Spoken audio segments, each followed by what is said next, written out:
रुकी, अगर अभी क्लास 10th के छात्र हैं तो यह वीडियो आप लोगों के लिए बहुत ही इंपॉर्टेंट होने वाली है, क्योंकि इस वीडियो में हम लोग बायोलॉजी यानी विज्ञान का जो मोस्ट वायरल ऑब्जेक्टिव क्वेश्चन लेकर आ गए हैं, जो कि 2027 परीक्षा के लिए एकदम इंपॉर्टेंट है। यानी आपके बायोलॉजी में जितने भी क्वेश्चन एग्जाम में आते हैं जो 2027 में पूछे जाने वाले हैं, सब आज के इस क्लास में हम लोग देखने वाले हैं। तो इस क्लास को लास्ट तक जरूर देखिएगा, एक एक क्वेश्चन को आपको याद कर लेना है। तो चलिए क्लास को स्टार्ट करते हैं। पहला क्वेश्चन देखिए क्या कह रहा है कि मनुष्य के शरीर की जो सबसे बड़ी ग्रंथि है कौन सी है, बताइए। तो मनुष्य की शरीर की जो सबसे बड़ी ग्रंथि है ना, याद रखिएगा लीवर। लीवर हो जाएगा, ऑप्शन ए आपका सही हो जाएगा। ये बहुत बार क्वेश्चन आ चुका है, ये सब VBI क्वेश्चन है, इसलिए आपको याद कर लेना है।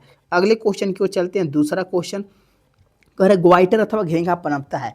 तो ग्वाइटर अथवा घेंघा जो है ना, किसकी कमी से पनपता है, तो आयोडीन की कमी से पनपता है। ऑप्शन बी आपका सही हो जाएगा, इसको भी याद कर लेंगे। नेक्स्ट क्वेश्चन देखते हैं, तीसरा क्वेश्चन कि थायरोक्सिन का स्त्राव यानी जो थायरोक्सिन का स्त्राव है कहाँ से होता है, तो थायराइड से होता है। ये सब इंपॉर्टेंट क्वेश्चन है, ऑप्शन ए को याद कर लेना है। ये बहुत बार आपके एग्जाम में आ चुका है, और अभी तक अगर आप लोग वीडियो को लाइक नहीं किए तो लाइक और चैनल को जरूर सब्सक्राइब कर लेंगे। चलिए अगला क्वेश्चन देखते हैं क्या कर रहा है। चौथा प्रश्न कि मानव में डायलिसिस थैली है, बताइए। तो मानव में जो डायलिसिस थैली हो जाएगा वो नेफ्रॉन हो जाएगा, ऑप्शन ए आपका सही हो जाएगा। देखिए बाबू, अगर क्लास 10 में जो आपका मैट्रिक परीक्षा होने वाला है 2027 का, उसमें अगर आप लोग अच्छा मार्क्स लाना चाहते हैं, 450 प्लस नंबर लाना चाहते हैं, तो जरूर चैनल को सब्सक्राइब करके जुड़ जाइएगा। यहाँ पर आपको चैनल दिख रहा होगा, उस पर जरूर सब्सक्राइब बटन दबा दीजिएगा, ताकि आपका जितना भी क्वेश्चन है सब क्लियर हो जाएगा। इस चैनल पर आपको A to Z करवाने वाले हैं, तो उसको जरूर जुड़ना है। चलिए पांचवा क्वेश्चन है कि भोजन का पचना किस प्रकार की अभिक्रिया है। तो याद रखेंगे यह जो अभिक्रिया हो जाएगी यह उपचयन अभिक्रिया हो जाएगी, ऑप्शन ए आपका सही हो जाएगा। नेक्स्ट क्वेश्चन की ओर चलते हैं। छठवां क्वेश्चन कि एंड्रेलिन हार्मोन स्रावित होता है। तो जो एंड्रेलिन हार्मोन है ना, वो अधिवृक्क ग्रंथि से स्रावित होता है, ऑप्शन डी आपका सही हो जाएगा। अगला क्वेश्चन देखते हैं, सातवां क्वेश्चन कि निम्न में कौन सा अंग संवेदी ग्राही नहीं है। तो निम्न में कि कौन सा अंग जो है संवेदी ग्राही नहीं है, तो दिमाग। दिमाग जो है वो संवेदी ग्राही अंग नहीं है, बाकी कान हो जाएगा, आँख हो जाएगा, नाक हो जाएगा। तो ऑप्शन डी आपका सही हो जाएगा। नेक्स्ट क्वेश्चन की ओर चलते हैं। आठवां क्वेश्चन है कि मरुरज्जु निकलता है। तो मेरुरज्जु जो है ना किससे निकलता है, तो 8 के आंसर याद रखिएगा, ऑप्शन डी हो जाएगा, मेडुला से निकलता है, ऑप्शन डी बिल्कुल सही है। नेक्स्ट क्वेश्चन की ओर चलते हैं। 9 क्वेश्चन नंबर 9 क्या कह रहा है, कह रहा है कि निम्नलिखित में से कौन सा पादप हार्मोन है, बताइए। तो पादप हार्मोन कौन सा हो जाएगा, 9 के आंसर याद रखेंगे, ऑप्शन डी हो जाएगा साइटोकाइनिन। साइटोकाइनिन जो है यह पादप हार्मोन है, ऑप्शन डी बिल्कुल सही हो जाएगा। अगले क्वेश्चन की ओर चलते हैं। 10 क्वेश्चन करें कि दो तंत्रिका कोशिका के मध्य खाली स्थान को क्या कहते हैं, तो सिनेटिक दरार या सिनेप्स कहा जाता है। ये सब इंपॉर्टेंट क्वेश्चन है, यानी ऑप्शन बी आपका बिल्कुल सही हो जाएगा। अगले क्वेश्चन की ओर चलते हैं, देखते हैं क्या कह रहा है। तो 11 क्वेश्चन है, कह रहा है कि पत्तियों का मुरझाना किस पादप हार्मोन के कारण संभव हो पाता है। तो देखिए पादप हार्मोन पूछा है ना, तो पत्तियां जो मुरझाती है वो एब्सिसिक अम्ल के कारण, किसके कारण, एब्सिसिक अम्ल के कारण मुरझाती है। तो ऑप्शन सी आपको याद कर लेना है। अगले क्वेश्चन की ओर चलते हैं। 12 प्रश्न कि जड़ की अधोगामी वृद्धि है। तो जड़ की जो अधोगामी वृद्धि है वो गुरुत्वानुवर्तन है, ऑप्शन बी बिल्कुल सही हो जाएगा।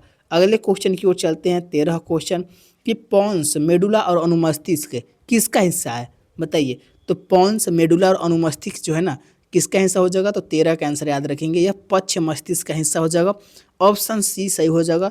चलिए नेक्स्ट क्वेश्चन देखते हैं। 14 क्वेश्चन कि निम्नलिखित में कौन सी अनैच्छिक क्रिया नहीं है।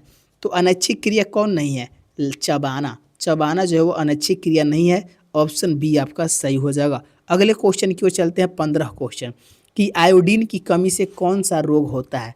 तो आयोडीन की कमी से घेंघा रोग होता है, इसको आपको याद कर लेना है, ऑप्शन ए सही हो जाएगा। बताइए आप लोगों को जितने भी क्वेश्चन करा रहे हैं याद हो रहा है कि नहीं बाबू, कमेंट करेंगे तो, क्योंकि ये सब इंपॉर्टेंट क्वेश्चन है जो कि आपके 2027 में एग्जाम में जो फाइनल बोर्ड परीक्षा का एग्जाम होने वाला है उसमें भी पूछने जाने वाला एक प्रश्न है। चलिए 16 क्वेश्चन है कि मस्तिष्क का कौन सा भाग शरीर की स्थिति तथा संतुलन का अनुरक्षण करता है, बताइए। तो कौन सा भाग है, तो 16 क्या हो जाएगा, ऑप्शन बी मध्य मस्तिष्क हो जाएगा, ऑप्शन बी को याद कर लेना है। नेक्स्ट क्वेश्चन की ओर चलते हैं। अगला क्वेश्चन 17 क्वेश्चन कह रहा है कि पादप हार्मोन साइटोकाइनिन सहायक है। तो जो पादप हार्मोन साइटोकाइनिन है वो सहायक है। तो प्रो तथा अग्रभाग की लंबाई में वृद्धि के लिए, यानी जो साइटोकाइनिन है ना वो वृद्धि हार्मोन होता है, यह वृद्धि हार्मोन है जो कि लंबाई और प्रो के लिए सहायक है। तो ऑप्शन ए आपको याद कर लेना है। अगले क्वेश्चन की ओर चलते हैं। 18 क्वेश्चन कह रहा है कि थायराइड ग्रंथि से कौन सा हार्मोन निकलता है। बताइए 18 का याद रखेंगे, थायराइड ग्रंथि से कौन सा हार्मोन हो जाएगा। तो ऑप्शन बी हो जाएगा, थायरोक्सिन निकलता है। ऑप्शन बी को याद कर लेना है। नेक्स्ट क्वेश्चन की ओर चलते हैं। 19 क्वेश्चन की इंसुलिन की कमी के कारण कौन सा रोग होता है।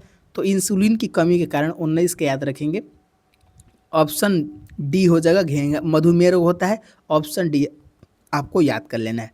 चलिए 20 क्वेश्चन है कि ऑटो ग्रंथि को थायरोक्सिन हार्मोन बनाने के लिए आवश्यक होता है।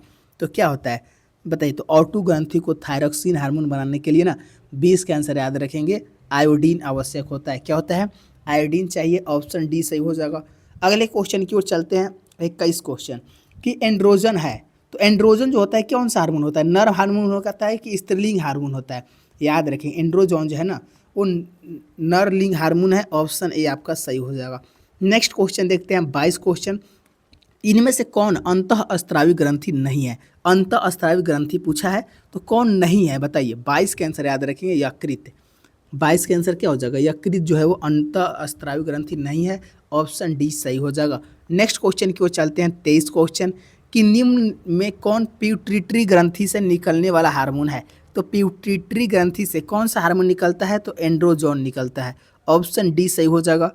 नेक्स्ट क्वेश्चन की ओर चलते हैं। 24 क्वेश्चन कि मधुमक्खी का डंक एक अम्ल छोड़ता है जिसके कारण दर्द एवं जलन का अनुभव होता है, वह अम्ल है। तो जो देखिए मधुमक्खी के डंक में कौन सा अम्ल होता है, तो मेथेनोइक अम्ल होता है। इसको आपको याद कर लेना है। ऑप्शन ए सही हो जाएगा।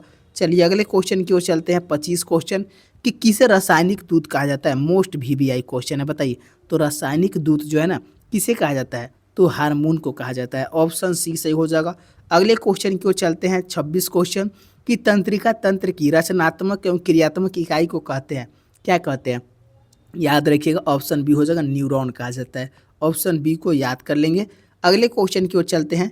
27 क्वेश्चन है कि शरीर का संतुलन बनाए रखता है। तो शरीर का जो संतुलन कौन बनाता है बताइए। तो सेरिबेलम कौन, सेरिबेलम बनाता है। ऑप्शन ए सही हो जाएगा। नेक्स्ट क्वेश्चन की ओर चलते हैं। 28 क्वेश्चन है कि किशोरा अवस्था में होने वाले शारीरिक परिवर्तन का कारण होता है, कौन सा हार्मोन होता है। देखिए टेस्टोस्टेरोन होता है और एंड्रोजन होता है, यानी ए और बी दोनों हो जाएगा। तो ऑप्शन डी आपको याद कर लेना है। चलिए मात्र 2 क्वेश्चन और है, इसको लगा लीजिए। करें निम्नलिखित में कौन पादप हार्मोन नहीं है। तो पादप हार्मोन नहीं पूछा है, बताइए। देखिए एथिलीन हो जाएगा, ना साइटोकाइनिन भी हो जाएगा, ऑक्सीजन भी हो जाएगा।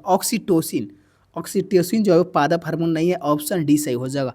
चलिए अगला क्वेश्चन देखते हैं। 30 क्वेश्चन कि पौधों और पशुओं की कोशिकाओं का वैज्ञानिक अध्ययन क्या कहलाता है, बताइए। तो 30 के आंसर याद रखेंगे, कोशिका विज्ञान कहलाता है। ऑप्शन बी आपका सही हो जाएगा। तो 30 में से आप लोग कितना क्वेश्चन सही किए जरूर बताइएगा। और अभी तक अगर आप लोग वीडियो को लाइक नहीं किए तो लाइक और चैनल को सब्सक्राइब जरूर कर लेंगे।